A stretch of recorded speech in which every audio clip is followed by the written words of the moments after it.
Hey everybody, welcome to another edition of Box Seats. I'm your host, Frank Holder. Of course, this is the show where we talk to comedians about sports. My man Talent's out today, so let me bring in my man Fig. Fig, what's happening, sir? How you doing, sir? Man, it's a good day, man. That's all I could tell you. It's a good day. That's good to hear. Good to hear. Also in the building is my man Mike Sean. Mike, how you doing, sir? What up, y'all? What's going on? Rainy. Michael with the fabulous hair. Well, thank you very much, sir. Thank you. I appreciate that. Yeah. Also sitting in for Talent today is my man, Mr. Amir Sealy. Amir, how you doing today, sir? I'm good. What's going on, gentlemen? How y'all doing today? Man, Can you hear me? Good. Yeah. yeah. You doing I all mean, right? you work for the Board of Health. You're doing all right, man. Doing all right. Good to see you. Good to see you. Good to see you. All right, so let's get ready to jump into the show because y'all know how we do it, man. I don't know if you all caught the news of this, man. I saw it a little bit. I read a lot of it actually yesterday, and I wanted to talk about this for a hot second. Mike, I'm gonna start with you first in this one, bro. Vince Carter, the NBA player who we've all known and loved and everything else. Vince Carter been playing in the league for years. He put in 20 plus years and everything else. His house was burglarized. And I was talking to my wife about this yesterday afternoon. And I said, the crazy thing about this is when you get robbed, your antennas go off, number one. But when a person comes into your home and they break it and they know exactly where to go, it sets off all kind of alarms to me that it's somebody you know. You know what I mean, Mike? So he was burglarized. His wife and his kids had to hide in the closet, and the people who went into his room, into his house, went right directly to go where his stash was, stole $100,000 worth of jewelry and stuff like that, and cash and everything else like that. So that's what screams to me, Mike. What does it scream to you when a former NBA player gets robbed and burglarized at his home, and it seems like people know exactly where to go? What's that scream to you, Mike? First of all, thank God that him and his family are okay. Number one. Right. Number two is celebrities, high profile people like that, man. It sets off all types of antennas because you start thinking about who's been in my house. You start thinking about who was following me, who could have set me up, where like it goes on and on and on. And it puts you in a state of paranoia where, I don't own a gun yet because I can't own a gun right now. And I'm not for guns. I've never, but in situations like that, you realize what can you do other than hide and run if you don't own a firearm. And I'm not pro guns, I really don't like guns, but we're living in a society now where I think these celebrities need high intense security, not just cameras. Kevin Hart had his house robbed before, and he actually has his own little police that work as security now around his home. It's sad. It's unfortunate. It goes with the reality. There's the gift and the curse of being a celebrity, and it's super unfortunate. And I'm just, once again, I send my prayers out to him and his family because it's something that you and your kids have to get over mentally after being violated like that. And being that he said, being that he said what he said about guns and everything else, Vince Carter had guns at his home too. You know what I mean? Unfortunately, his wife was unable to get to him. But they also recovered a gun or two from the robbers who dropped them on the way out. You know what I mean? That Vince Carter didn't have. You know what I mean? And it was scary because the scariest part about this Fig is his kids were at home too. You know what I mean? So talk to me about what your thought is, Fig. What's your thought? Man, that's not a burglary, Frank. That's a home invasion. It was. When somebody comes to your house and they take stuff while you're actually there, that's a home invasion. That's quite different than a burglary. Burglary is like when you're not there. You know what I mean? Somebody breaks into your home, man. That is scary. You know what I mean? Thank God, like Mike said, that no one was hurt or injured and stuff like that. That is a terrifying situation because anything could have gone sideways from that type of situation.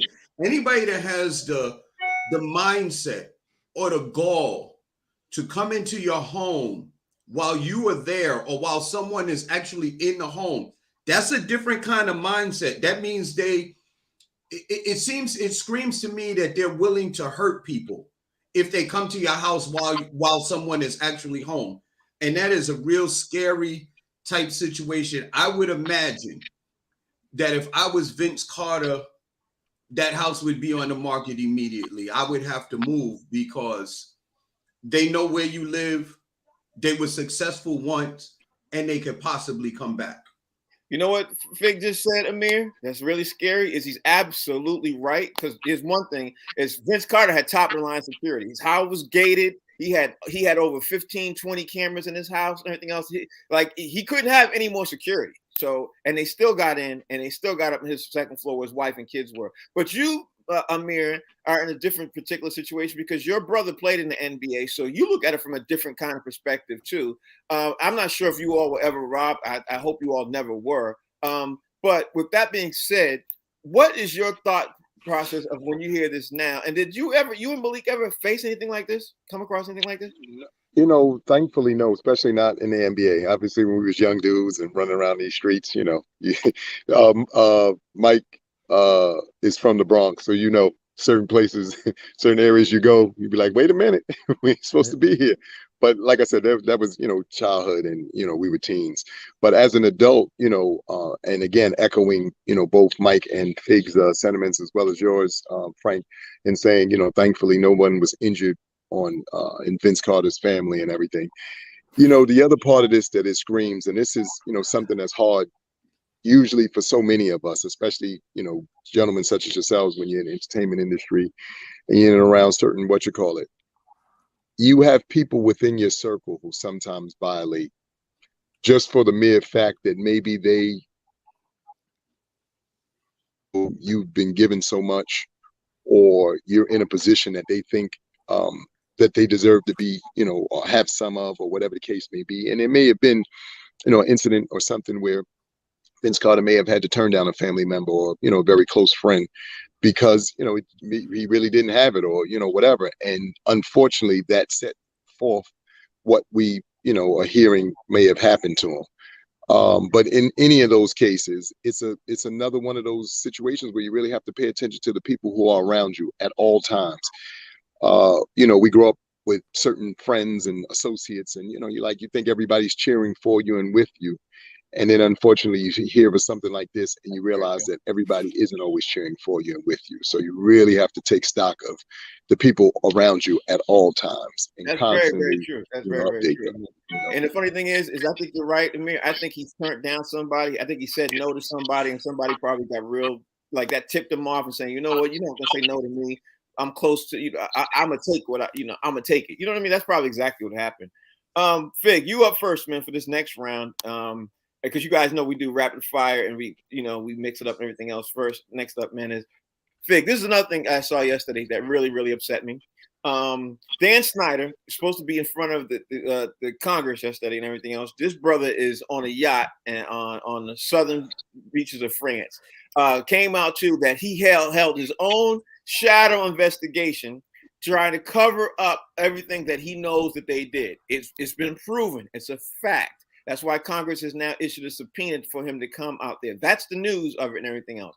Roger Goodell came out and said, "There's nothing I could do. I really work. I don't own NFL owning teams. You know, I hold them, you know, accountable, but I can't take people from not being owner or anything else like that." So now, with all that being said, what do you think the other 31 NFL owners should do to Dan Snyder, knowing that he covered up and tried to hold his own investigation to cover up the things that he did to women in his organization and other things? What do you think he should do?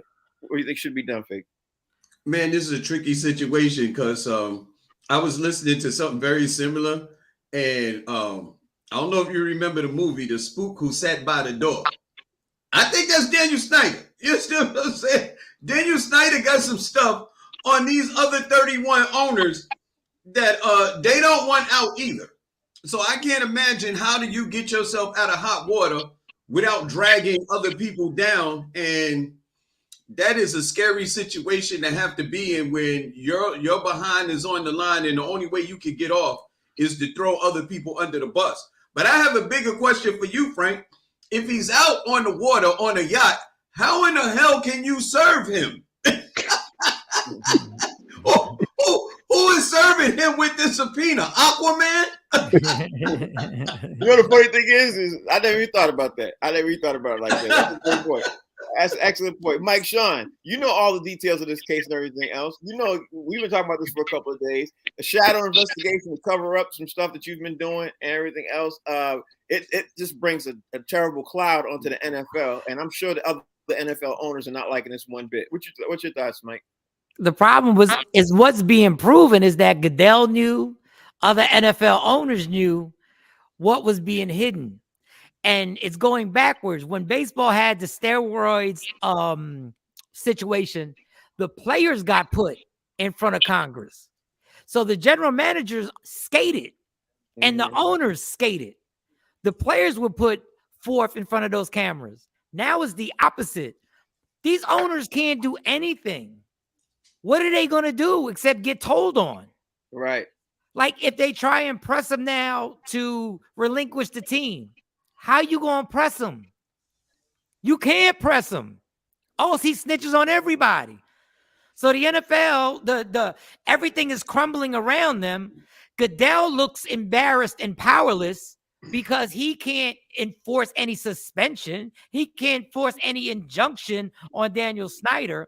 So now we're all like the old joke. I forget who the original comedian who said it. We caught. Right. We caught. They got us. And now it's going to be up to Congress, because this is my old school my dad's phrase. When Congress gets a hard on for you, that's it. That's my dad's favorite phrase. And now they have an issue that they can now push forward as if they're doing something productive in society, which we don't care. None of this is really affecting us.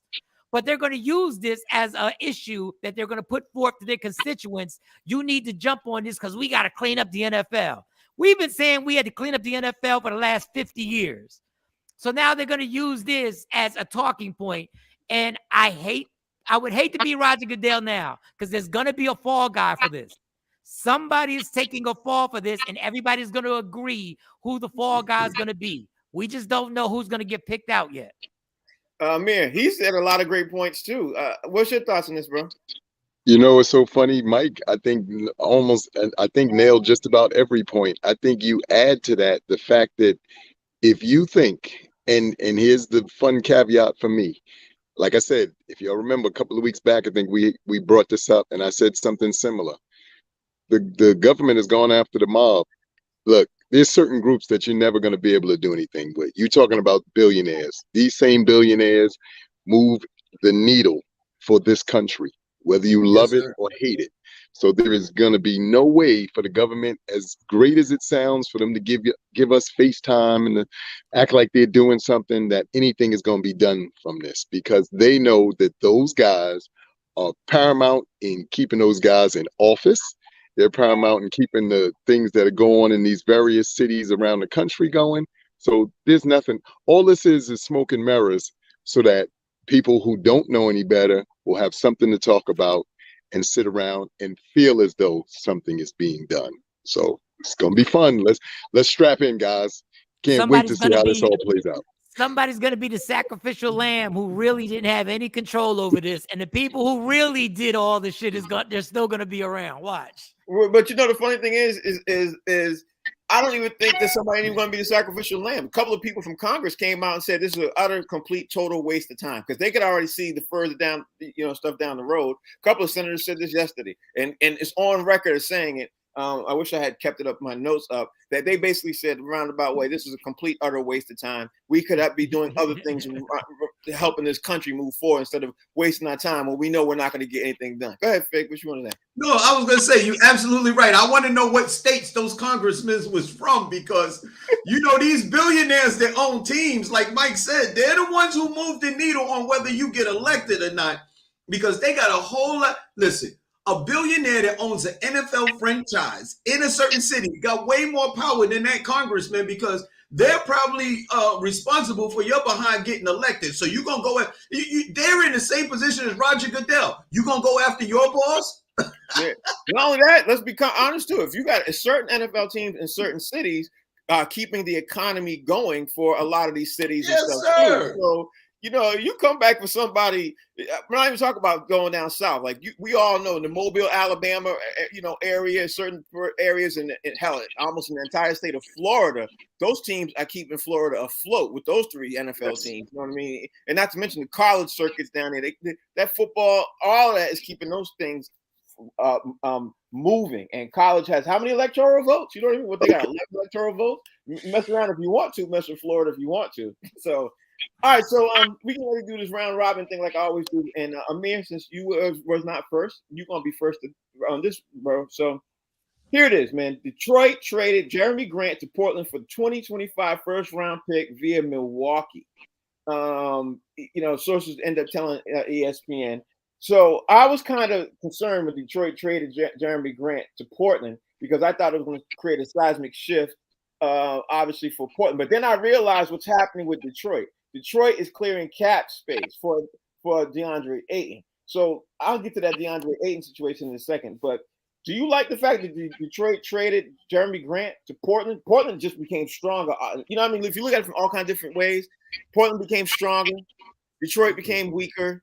You know what I mean? Milwaukee had the pick. I don't know what Milwaukee's doing by throwing away these picks. What you think about the trade, Amir? What's your thought? I think like anything, and especially with the draft, was it next week or it's today or something like that? Tonight, yeah. All of these teams, we're gonna see fire sales from everybody. you're gonna see a lot of pieces being moved around in the next couple of hours for teams. Obviously, like they said, trying to make room. The ideal thing is to put your franchise in a situation where hopefully you can win. For whatever reason, Detroit, probably felt a little bit stagnant. This player in particular had some value and was able to at least give them something. And unfortunately, that's the business part of being in the NBA.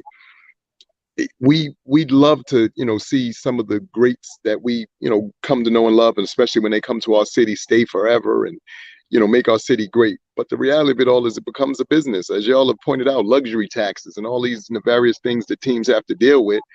They got to really be looking at their bottom line now, because they know in the final analysis, to the point that you just made about, these teams doing things where they absolutely move the needle in the economy for certain cities, they cannot afford to not do and make necessary moves in order to keep that needle moving and in order to keep that city thriving. So this was probably a necessary evil. I feel bad for, that gentleman, especially if he and his family, had gotten used to Detroit, but this is part of the business. This happens. But now on the flip side is, Mike, Detroit's clearing up a lot of cap space.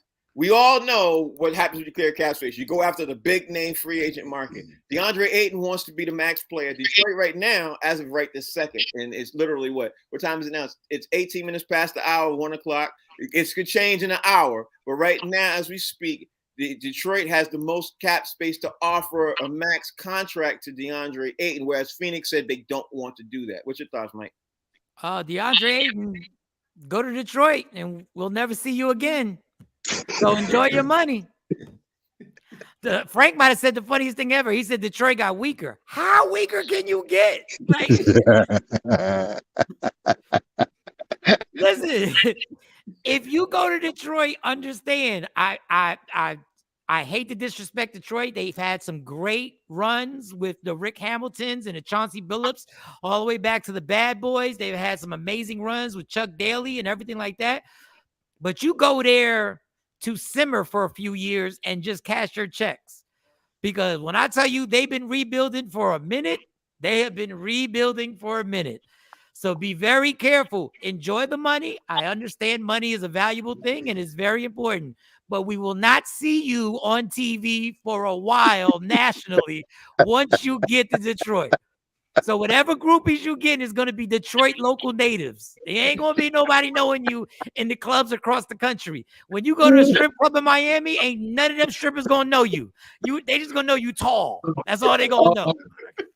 That is hilarious. That's hilarious. That's hilarious. All right, so Fig, on the flip side of that, it's 3 sides of this. On the flip side of that, Phoenix now is about to be sitting there saying, okay, we're literally about to lose DeAndre Ayton. Because we not offering a max contract? Or do you think Fig in 45 minutes to an hour, or by the time tonight hits, do you think they change their mind and offer? Because DeAndre Ayton wants a max contract. You know what I mean? What do you think happens now? Well, number one, I don't think they changed their mind simply because it's seemingly it may not be just about the money. I think about the way he wants to be used as a player also. And I think that's why he was having problems with Monty Williams and possibly the front office. I think it's a twofer with DeAndre Ayton as far as his money, his playing time, and his utilization. That's the word I was looking for, the way he's being utilized on the court. So if you really just want to play, you know what I mean? Maybe Detroit is a better situation because like Mike said, who else are they going to have as the number one option if not DeAndre Ayton, which the kid gets to show exactly what he can do. Phoenix, on the other hand, I think the way that they was using DeAndre Ayton, you can just plug in a big man that you just want to have play defense and occasionally throw lobs to. A journeyman center that still has a little bit of athleticism. The first person that comes to mind to me is a person like JaVale McGee. He would work perfect in Phoenix because he's long, he's hard to get around on the defense, and an occasional lob is exactly what his game is suited for. Yeah, but on the flip, not even and because you're right. Yeah, and Chris Paul's 37. Chris Paul's going to be battling again. I think he's about to be 38 this year. I think Phoenix. Yeah. I think Phoenix is about to mess themselves up if they let him go. That's my personal. Yeah. Ask Andre Drummond and Blake Griffin what happens to your career when you go to Detroit. Yeah, it really. Yeah, great point. Great point. Mike, you're up first, man. You're next. I talked about Nicolas Batum yesterday. Nicolas Batum. Thank you. I can never pronounce his name right. I pronounced him yesterday. I talked about him yesterday because at the end of the day, he was looking at a couple other teams. He ended up signing a 2-year deal to stay with the Clippers. He had the interest from the Lakers, the Jazz, the Suns, the Celtics, and the Bulls in free agency. But people are saying right now he's leaning to re-signing a new 2-year deal to stay with the Clippers. Mike, the Clippers still going to be the same powerful team with him staying, or should they have swapped him out and try to get somebody more powerful to come off the bench and also help him start? Because he's 34 now. He'll be 34 this year. What's your take? I think that for being familiar with the system and having Kawhi and Paul George come back, I think it was a good decision on his part. I think it's a good decision on their part. I mean, he's a quality NBA player. He's not a star, but he's a quality NBA player. He's a piece of the puzzle. And I think the Clippers, I think we've gotten so used to Paul George and Kawhi being hurt and not playing that we forgot how good they were, and having those two guys together, what type of foursome that still can be. So adding the pieces around them to complement them is what they need to do. He knows the system. He knows the defensive sets. He knows all that stuff. I think it's a good pick. It's not breaking their salary cap. It's not affecting anything they're going to do in free agency.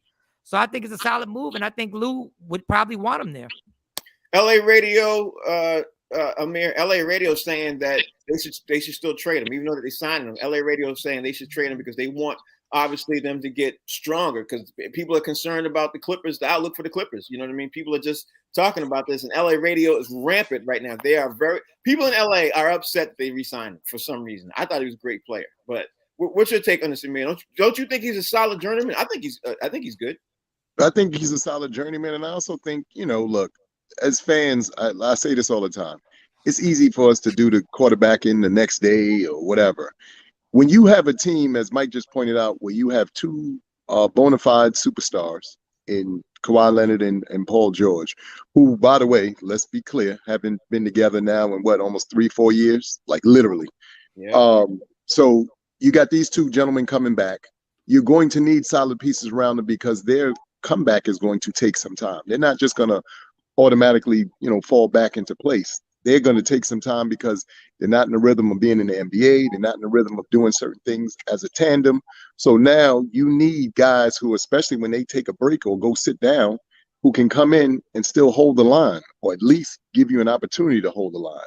So many of our superstars, the reason why they started all this dumb load management stuff is because of that. You ask these gentlemen to put in the effort that they put in and night out, And yes, we, superstars in the past have had to do it, but this is a different generation. This is a different era. These young men now realize that they can't toe the line maybe the same way as their predecessors. So you need to have pieces in place so when your stars can go to the bench, catch those breathers, the team can still continue to flourish and at least stay in contention. So by the time your stars come back, they're not playing by, coming back from a huge deficit and things of that magnitude. So I think that him still being there is going to be paramount to that organization in particular, especially, like I said, with the those two powerhouses coming back for the new season. I think it's great. In other news, PJ Tucker has officially gotten an offer from the Sixers. We talked about that he was going to get it. He officially got the offer from the Sixers, but it was even more money than what I thought. It was 3 years, $30 million. He's getting ready to get it now. All he has to do is accept it. So the crazy thing about this is that people aren't talking about is he's 37. You know what I mean? He's 37. Yeah. So the Sixers are looking at him saying, and actually he's going to be 38 this upcoming year. And the Sixers have gone out on a limb to pay this brother $10 million a year. I think he'd be crazy to turn that down, Fig. What's your thoughts? I believe you're absolutely right, man. But here's the thing. PJ Tucker comes off the bench. He's a really, really good defender. He's what you call your hard hat type of player. And if you leave him open in the corner, he's very capable of knocking down that shot. They're not going to put a lot of pressure on him. PJ Tucker is the guy that you need when you get to the playoffs and if you get to make it to the finals, because he's going to take the best dude on the other side's offense, and he's going to play him hard, or he's going to make it tough for him. He's going to beat him up. He's going to grab him, hold him. He's going to rough him up and stuff like that. And guess what? The 76ers didn't have anybody like that last year. And that's really what they could use. If they played with somebody like that last year, all them guys being healthy, I say they do very well with a PJ Tucker. It's not bad. I'm not sure whether that $30 million is fully guaranteed, though. I think I heard 2 years of it was guaranteed. And then the third year was an option. So it's basically a $20 million deal for 2 years. And that's not bad for a player like PJ Tucker, because you're not going to use them a lot of minutes. Right. Mike, you up first. Okay. Actually, I think Amir's supposed to be too, but I'll do Amir up first the next round. Mike, you're first. Atlanta and San Antonio discussed the deal that would swap John Collins for Dejounte Murray. And it looks like the Spurs have told some teams that Murray will require a huge package. They want like a Drew Holiday type package. The crazy thing about this is like I said earlier with this, is Atlanta and San Antonio are talking a lot of things like and trying to make some moves to revamp and make some things happen. Atlanta is trying to make a move also for DeAndre Ayton too. They don't have the money. Do you think DeAndre Ayton could land in Atlanta? And do you think Atlanta and San Antonio are going to make some plays for, obviously, since they got John Collins on the trading block? What's your thoughts about all this? I like Murray a lot. I think John Collins is probably regretting that he turned down that deal that he got offered. I don't know, it was last year, the year before, for like 80 million, 86 million, something like that. It was a huge deal that he turned down. He bet on himself, and I think he crapped out. But he's fine. Financially, I think he's fine, but he crapped out. Murray is good. Murray reminds me of the pickup that the Bulls got from San Antonio when they got who's Mr. Mid-Range expert that played for Chicago, was in the MVP. Why is his name slipping? Who was it? Harper? No. Ron Harper? No. Last year with the Bulls. Last year with the Bulls. Zach Randolph? No, used to play for the Raptors. And then he got traded to San Antonio. Jesus, I can't believe I can't think of this gentleman's name. It's so unprofessional. Murray could be an excellent pickup for Atlanta. The fact that, and now my dog wows out. The fact that they put so much pressure on their point guard, he could really help in that backcourt. He could really help. I don't know what their salary cap situation is. I don't know who else San Antonio would want, but I think that would be a good pickup if they can get Murray. I honestly, I think so too. But speaking of trades and everything else, Amir, Jay Crowder's on the trading block for Phoenix. And Phoenix says they want to get a little bit younger because obviously, like we said, they got a couple of older players. They're going to have to do something right now if they want to stay in contention, because the West is about to get a whole lot younger. And if they don't make some moves soon, they're going to get run off the block like how they did just this past playoffs. You think trading Jay Crowder is a smart idea for Phoenix, or do you think they should have one elder statesman on the roster? What you think, Amir? It's so crazy. I think Jay Crowder actually, probably in a number of the teams that we've had the opportunity to see him be a part of, I think that was probably one of the best fits for him. They seem to be able to utilize him properly. He seemed to, be a good part to their, a good piece to their puzzle. But the thing with the NBA again is the way that everything is set up. The players themselves sometimes have to humble themselves and maybe say to themselves, like you said, at this stage of your career, especially when you're an elder statesman, it may or may not be about the money. It may be just being in and around an environment that allows you to flourish in a way that is conducive to the team. And I think for Jay Crowder, like I said, it looked like Phoenix was one of those places where, he really, got an opportunity to shine. I think last year it just they ran into, like you said, a buzzsaw. Team was a bit younger. And I don't think that the young man who's the star of that team, why is his name not coming to Booker. I just don't think Booker has turned that on in his head yet. He's going to be, forced to reckon with for some years to come. But when he starts to understand his real, ability and utilize it in a way that is more conducive for the entire team, they're going to be all right over there. But I think that Jay Crowder, like I said, he's still a good fit for them. I don't know of another team where Jay Crowder, they'd be able to use him properly. I feel like Phoenix was it. I definitely have to agree with you. Fig, you're up. So let me see, where am I at?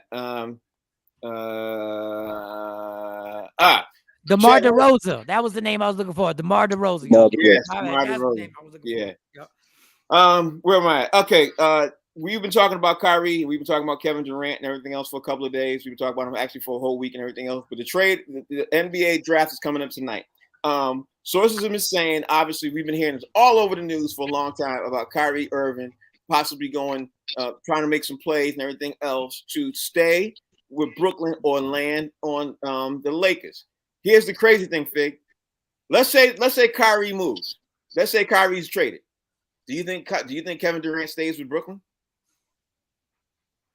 It depends on who Brooklyn brings in. Here's the funny thing. Kyrie is due $37 million, his player exception.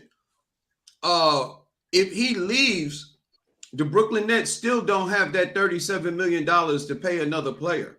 They just basically lose him.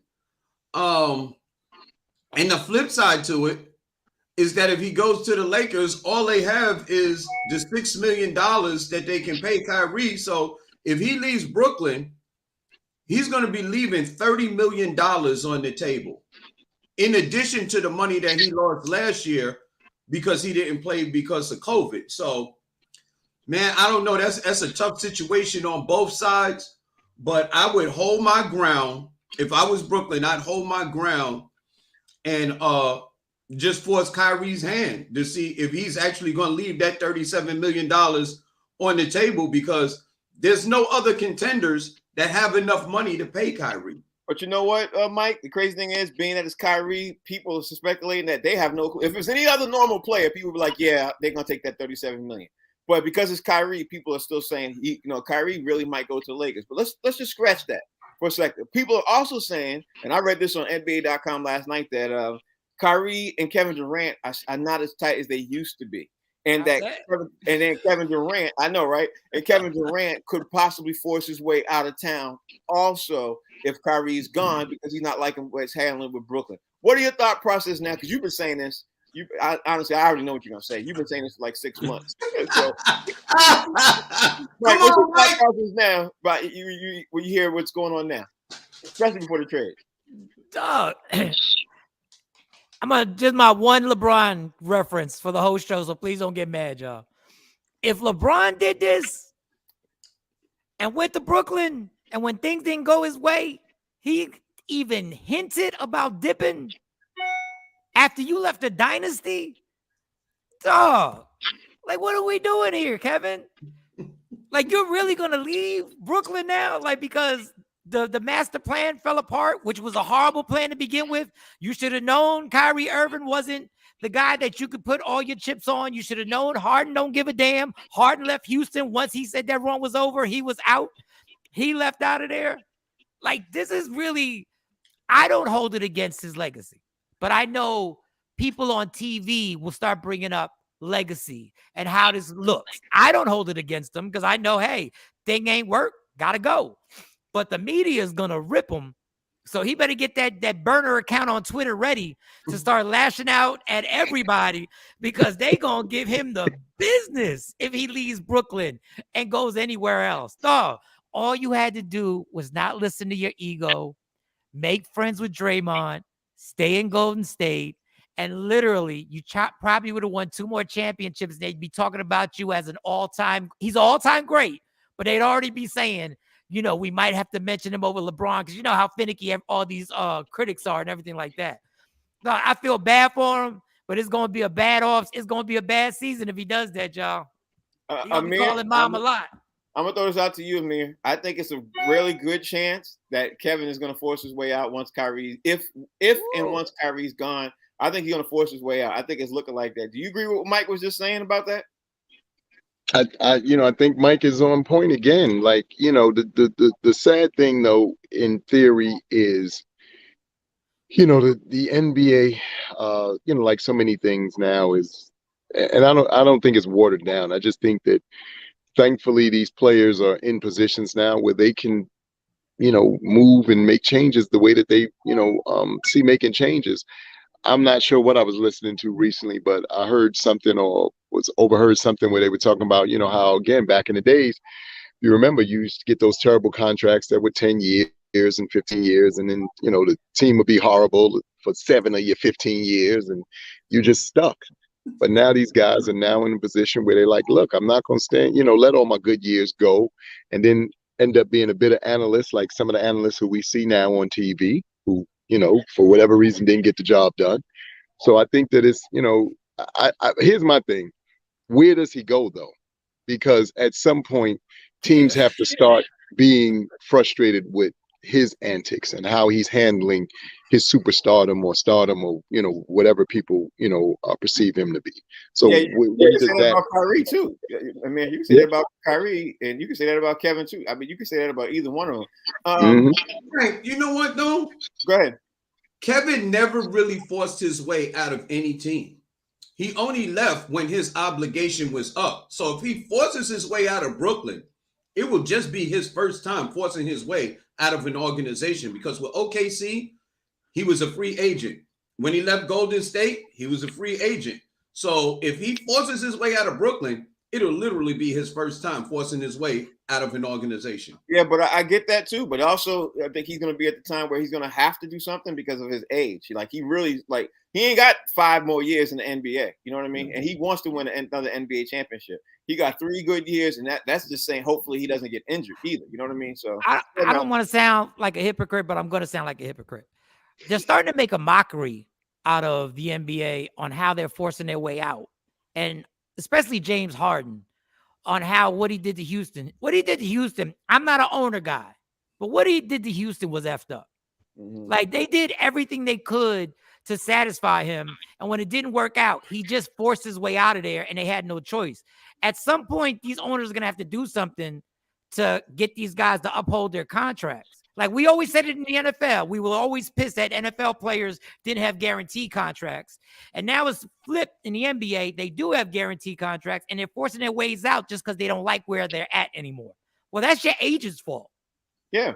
Yeah. And then you might stop it, though. Might put a stopgap on it is if one owner actually steps to the plate and actually sues a player for a breach of contract. I mean, that's the only way that it's going to happen, I think. But then if an NBA owner does that, then a lot of NBA players won't want to go to that team either. So it's a double-edged sword. You know what I mean? Well, they got the collective bargaining agreement coming up, and they can make some changes there where there's a lot of stipulations that could be added to these guaranteed contracts where these players can't do that. Yeah, but the collective bargaining agreement is leaning more so towards the players of things they're going to try to get for TV and more money. A lot of it has nothing to do with owners, because when owners add stuff on the collective bargaining agreement, it usually gets deaded as soon as it's brought up. You know what I mean? The collective bargaining agreement is more for players to get more power in negotiating, not adding more, amendments to like not to say that what you're saying is not a great idea, Fig, because I think it is. But the owners are gonna be like, no, owners gonna be like, yeah, let me do that. And players are gonna shoot that down before it even gets any. I'd be like, yeah, I'll give you more money. I'll give you more money in the deal, but here's what I need back. I need you guys that when you make an agreement and you got a long-term contract, there's never been an NBA franchise that has cut a player and say, we're not going to pay you your money. It's always the other way around. So it's say, yeah, I'll give you more money. We're going to negotiate where you guys can have more power, more money. But when you sign a long-term contract with a franchise, you can't just force your way out. That's a nice little bargain chip. Hence the reason why I said what I said. I mean, it sounds good when you say it, but when you're sitting around the room with a table of all the NBA players and the NBA owners, and you throw that, like, it sounds good, but if an NBA owner, does that, I'm telling you, the first NBA owner that sues for breach of contract, players are not going to want to go there when they become free agents. They're just not going to. And next thing you know, you'll be only 20-year draft. There are also only so many jobs that the NBA player has. Right. After a while. So players still have to go there for the right amount. And I don't feel bad for the owners. Trust me. Don't take my words.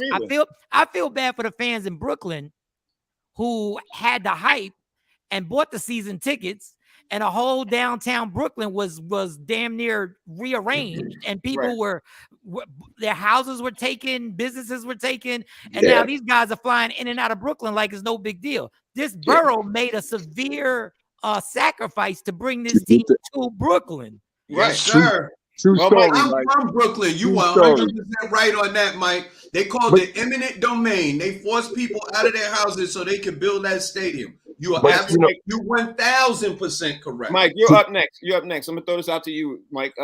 Milwaukee guard Pat Connaughton is exercising his $5.7 million option, and he's returning back to Milwaukee. But people around Milwaukee in the Milwaukee area are saying they did not really want him to. They were hoping he was going to opt out and leave because they're thinking that the Milwaukee Bucks are weaker ever since PJ Tucker left. What's your thought process on Milwaukee, where they stand now as a team? Let's not forget, once PJ Tucker left, I'm going to just throw this out there, not to try to put words in your mouth, Mike, but when he left, they didn't win. They didn't repeat. What do you think, Mike? Well, I tell you what, you tested our NBA knowledge today, goddamn it, for me to figure out about Pat Connaughton. Hold up, I got to do my research real quick. All right, bro. You know I'm on mine. I know you on yours. Average 9 points, 4 rebounds, 1.3. Yeah, he was gonna. Yeah. You think he was gonna opt out? I thought he was going to opt out because he was going to test the market because people were saying, no. You're not even averaging 10 points a game. What are you testing? Hold on. I'm going to tell you why. Because he got less playing time and everything else because other players were playing better. And he thought his team thought that because he got less playing time, if he got more playing time like on a Miami or maybe a Chicago's or maybe the Celtics, that he would be able to go out and command more. But he opted in and he didn't want to test the market, which is probably a good move for him. I'm saying right now, personally, I think by Milwaukee bringing him back doesn't necessarily make them stronger, but it doesn't make them weaker. But they could have got a couple of other players who are out there who are available to make them definitely stronger, and they have to do something because they lost PJ Tucker. They got to do something to get back. They're not going to get back on just Giannis and Chris Middleton. It's just not going to happen. Well, Chris Middleton is going to be a big piece coming back in the playoffs. I think if Chris Middleton was back on that starting lineup, I think things would have been different. Pat Connaughton, whether you release him, I don't know what the money is. How much money did you say? I think he's a non-factor. 5.7. 5.7 million. I think it's a non-factor. I don't think that there was going to, either way, you let him go or you keep him. I mean, he's a 3-point shooter. He is who he is.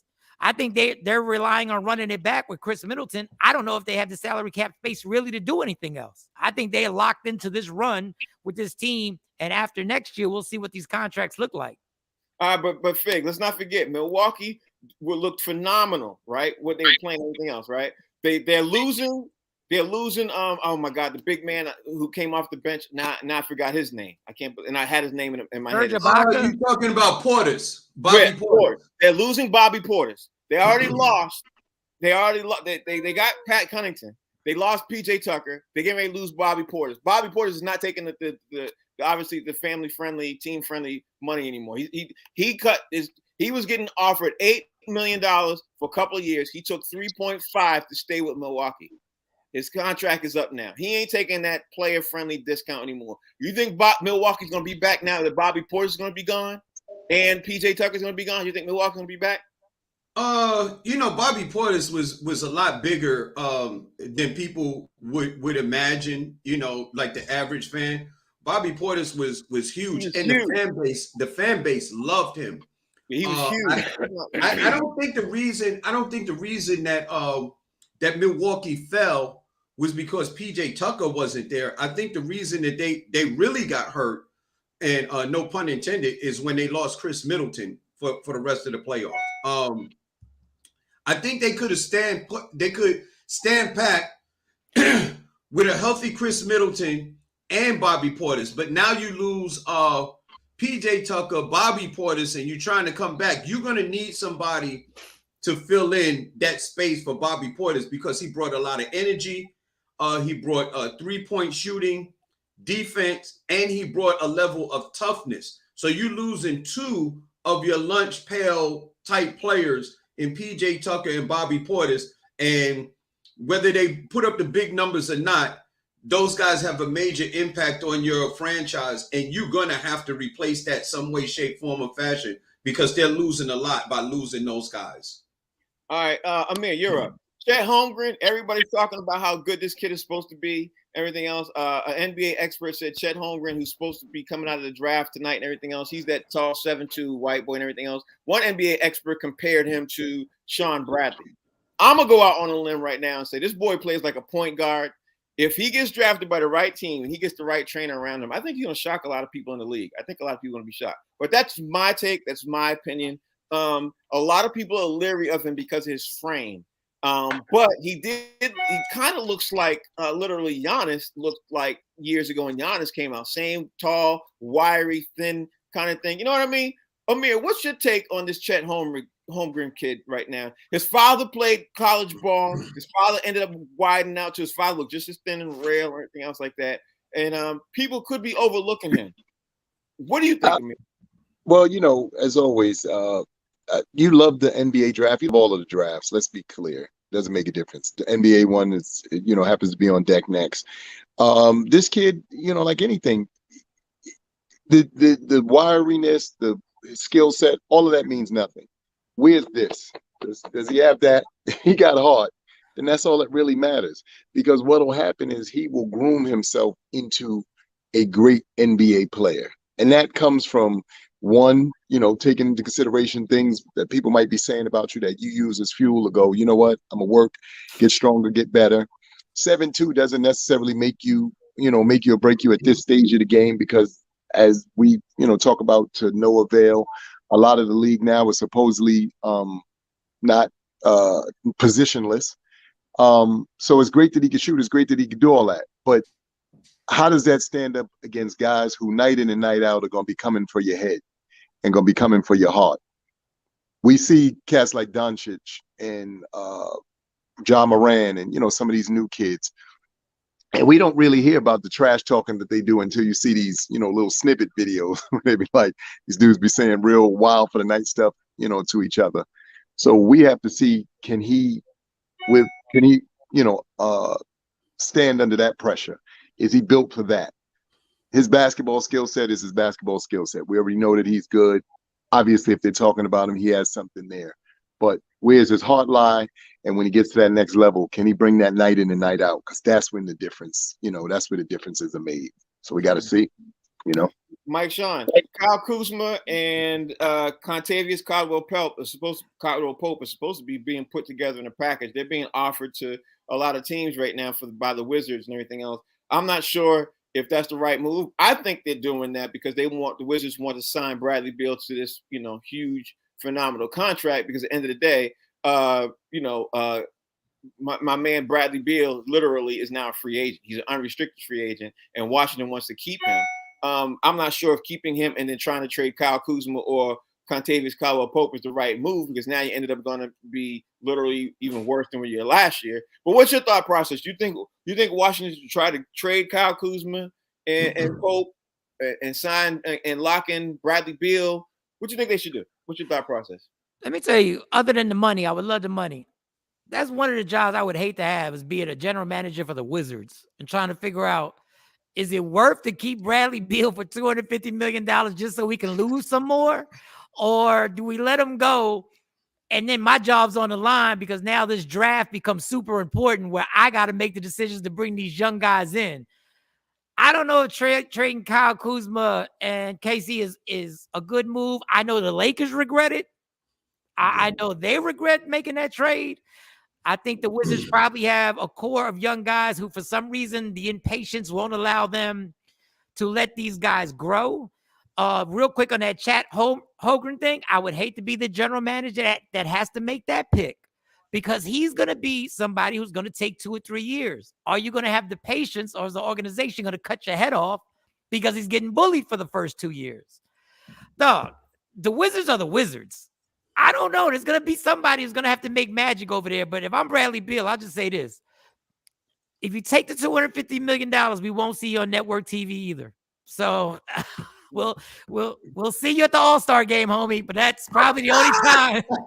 Probably the only time we'll see you on TNT, and Charles and them will be talking about you. Yeah, but Fig, let's not forget, Bradley Beal did say he wants to play for a winner. He's not playing for the money. He did say that.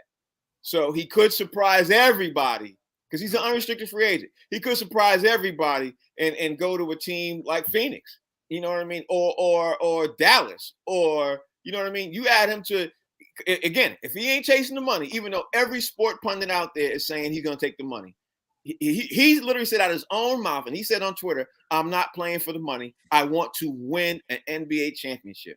Where do you see him going to do that? And obviously for a team that could, because all the teams that are in contention right now, that they don't have a lot of money. It's not about the money. Man, listen, he could go to Phoenix, like you said. Maybe he end up in LA. Man, listen, he could end up with the Celtics. You know, if he's not looking for money.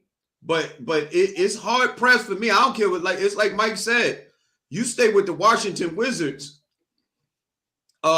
His thing about the Washington Wizards, they can make you disappear.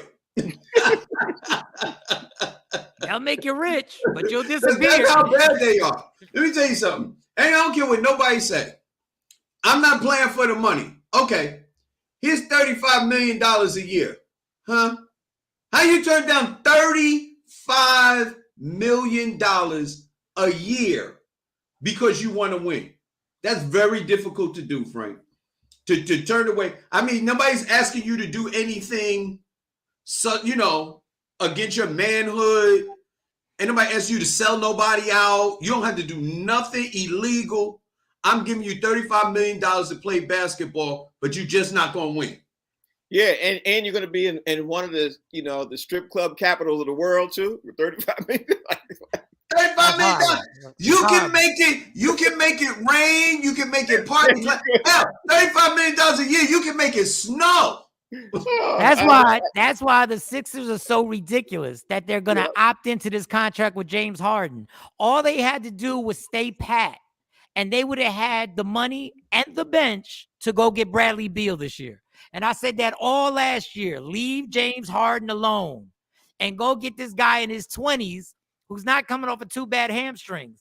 But the dummies are going to lock into James Harden for the next 4 or 5 years.